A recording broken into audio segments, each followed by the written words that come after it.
श्री स्वामी समर्थ तुम्हा सर्वांचं माझ्या चॅनलमध्ये मनापासून स्वागत आहे। तर बघा 30 डिसेंबर शनिवारी आहे, वर्षातली शेवटची संकष्ट चतुर्थी।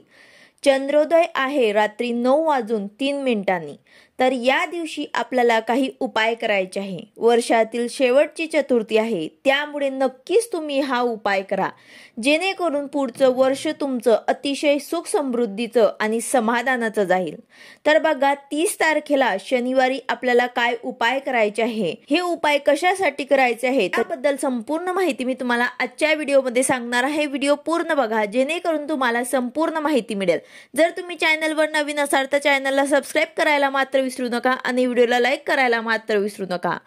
तर बघा या दिवशी सगळ्यात आधी आपल्याला सकाळी लवकर उठून आपल्याला आपला मुख्य दरवाजा जो आहे तो स्वच्छ करून घ्यायचा आहे। उंबरठ्यावरती हळद आणि गोमूत्र मिक्स करून आपल्याला हे हळदीचे लेपन आपल्याला आपल्या उंबरठ्यावरती करायचे आहे। दारात रांगोळी काढायची आहे, तसेच मुख्य दरवाजावर कुंकुवाने आपल्याला स्वस्तिक काढायचे आहे। हे झाल्यानंतर आपल्याला आपली देवपूजा करायची आहे। देवपूजामध्ये आपल्याला संकष्ट चतुर्थी असल्यामुळे या दिवशी गणपती बाप्पांवरती आपल्याला अभिषेक करायचा आहे। गणपतीची मूर्ती तुम्हाला एका ताम्हणात घेऊन पाण्याने मग पंचामृताने परत पाण्याने आपल्याला अभिषेक करायचा आहे। तुम्ही अभिषेक करताना शुद्ध पाण्याने करा, कारण ते तीर्थ आपल्याला घरातल्यांनी सर्वांनी घ्यायचे असते। तर त्यासाठी तुम्हाला गणपती अथर्वशीर्षाचे पठण करायचे आहे। तुम्ही 1 वेळा करा, 5 वेळा करा किंवा मग 11 वेळा गणपती अथर्वशीर्षाचे पठण करून गणपती बाप्पांवरती आपल्याला अभिषेक करायचा आहे। त्यानंतर गणपती बाप्पांची मूर्ती स्वच्छ पुसून पंचोपचार आपल्याला पूजन करायचं आहे। गणपती बाप्पांना नेहमी ओले कुंकू आणि त्यावर अक्षदा लावल्या जातात। तर अशा प्रकारे आपल्याला पंचोपचार पूजा करायची आहे। हळद कुंकू, अक्षदा, फुलं, जास्वंदीचं फूल जर लाल असेल तर अतिशय उत्तम, त्याचबरोबर दुर्वा आणि त्याचसोबत तुम्हाला गणपती बाप्पांना गुळ खोबऱ्याचा नैवेद्य सुद्धा दाखवायचा आहे। आता त्याचबरोबर गणपती बाप्पांचे तुम्हाला जे काही स्तोत्र मंत्र येत असतील ते तुम्हाला म्हणायचे आहे। गणपती अथर्वशीर्षाचे पठण तुम्हाला करायचे आहे। त्याचबरोबर गणपती स्तोत्राचे तुम्ही पठण करा। ओम गण गणपते नमः या मंत्राची 1 माळ तुम्हाला जप करायची आहे। त्याचबरोबर आपल्या मुलांकडनं गणपती अथर्वशीर्षाचे पठण सुद्धा आपल्याला या दिवशी करून घ्यायचे आहे। जर मुलं लहान असतील तर त्यांना आपल्या जवळ घेऊन त्यांच्या डोक्यावरती हात ठेवून आपल्याला पठण करायचे आहे। तसेच त्यांच्याकडनं दुर्वा, लाल फूल अर्पण करून घ्या। यामुळे मुलांची अभ्यासात प्रगती होत असते, मुलांसाठी हे चांगलं असतं। जर लहान मुलं असतील तर त्यांना तुम्ही घेऊन सेवा करायला लावा। अशा प्रकारे आपल्या मुलांकडनं आपल्याला या दिवशी सेवा करून घ्यायची आहे।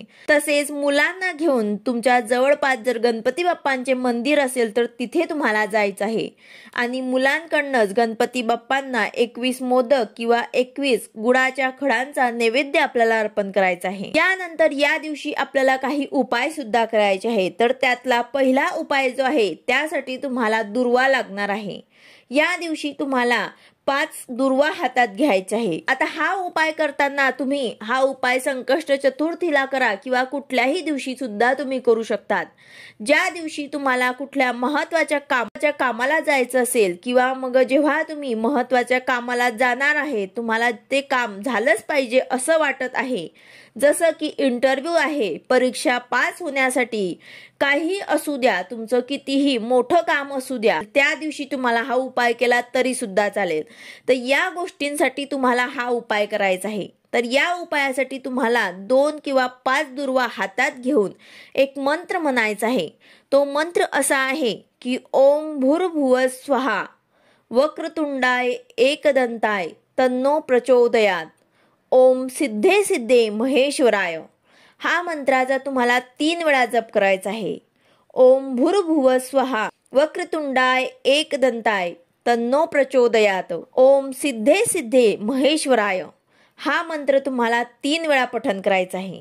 यानंतर ते दुर्वा जे आहे ते तुम्हाला चावायचे आहे किंवा मग पूर्ण खाऊन टाकल्या तरी सुद्धा चालेल। दुर्वा खाल्लेल्या अतिशय चांगल्या असतात, त्यामुळे तुम्हाला कुठल्याही प्रकारचं नुकसान होणार नाही।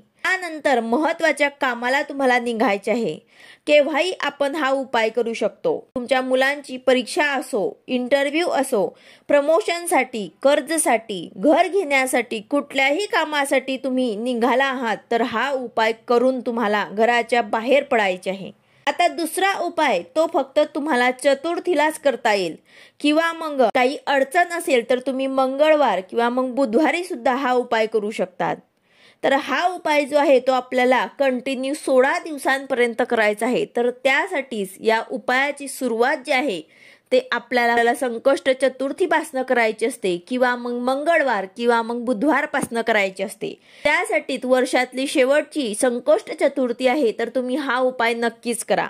तर या उपायासाठी तुम्हाला काय करायचे आहे की एक कोरा कागद घ्यायचा आहे, एक पांढरा कागद घ्यायचा आहे आणि त्याचबरोबर हळद आणि त्यामध्ये थोडंसं गुलाबजल किंवा मग साधं पाण्याने ते भिजून घ्यायचे आहे आपल्याला एका वाटीमध्ये आणि एखाद्या काडीने जे आपण हळद भिजवलेले आहे त्यामध्ये आपल्याला बुडवून त्या पांढऱ्या कागदावर ते एक मंत्र लिहायचा आहे आणि तो मंत्र असा आहे की एकदंताय विद्महे तन्नो प्रचोदयात, एकदंताय विद्महे तन्नो प्रचोदयात। हा एकदम छोटा मंत्र आहे, तो आपल्याला त्यावरती लिहायचा आहे। त्यानंतर त्याच कागदावर ते खाली आपल्याला आपली जे काही इच्छा असेल, मनोकामना असेल, जे कितीतरी दिवसांपासून ते इच्छा पूर्ण होत नाही आहे, कितीतरी दिवसांपासून ते प्रयत्न करताय तरीही ते इच्छा तुमची पूर्ण होत नाही आहे, तर अशी कोणतीही तुम्हाला एक इच्छा त्या कागदावर ते मंत्राच्या खाली लिहायची आहे। हळदीनेच तुम्हाला, काडीच्या सहाय्याने हळदीनेच तुम्हाला ते तुमची इच्छा जी आहे ते तुम्हाला लिहायची आहे आणि त्या कागदाला तुम्हाला एकूण 16 वेळा घडी करायची आहे, म्हणजे 16 वेळा फोल्ड करायचा आहे आणि छोटूशी तुम्हाला एक चिठ्ठी सारखं बनवायचं आहे आणि ते चिठ्ठी जी आहे ते तुम्हाला गणपती बाप्पांच्या खाली, आपल्या देवघरात गणपती बाप्पांच्या खाली तुम्हाला ठेवायचे आहे। वाटलं तर तुम्ही एका वाटीमध्ये ते चिठ्ठी, ते कागद जो आहे तुम्ही फोल्ड केलेला तो तुम्हाला ठेवायचा आहे आणि त्यावरती तुम्हाला गणपती बाप्पांची मूर्ती ठेवायची आहे। तर असं तुम्हाला पहिल्याच दिवशी करायचं आहे, म्हणजे चिठ्ठी जी आहे ती तुम्हाला पहिल्याच दिवशी बनवायची आहे। परत पुन्हा पुन्हा तुम्हाला हे चिठ्ठी बदलवायची गरज नाही आणि रोज मग आपल्याला गणपती बाप्पांची आंघोळ वगैरे करून पंचोपचार पूजा करायची आहे आणि परत त्या चिठ्ठीवरतीच आपल्याला गणपती बाप्पांची मूर्ती ठेवायची आहे। तुम्हाला ही चिठ्ठी जी आहे ते एकदा चतुर्थीलाच किंवा मग मंगळवार किंवा मग बुधवारच्या दिवशीच बनवायची आहे, दररोज बनवायची नाही। हे चिठ्ठी तेच आपल्याला ठेवायचे आहे आणि रोज आपल्याला गणपती बाप्पांची पंचोपचार पूजा करायची आहे। 16 दिवस आपल्याला हे तशीच चिठ्ठी देवघरात राहू द्यायची आहे। जर तुम्हाला मध्येच मासिक धर्म आला तर ते दिवस तुम्हाला सोडून पुढे सेवा कंटिन्यू करायची आहे, म्हणजे तुम्हाला ते दिवस 5 दिवस धरायचे नाही आहे।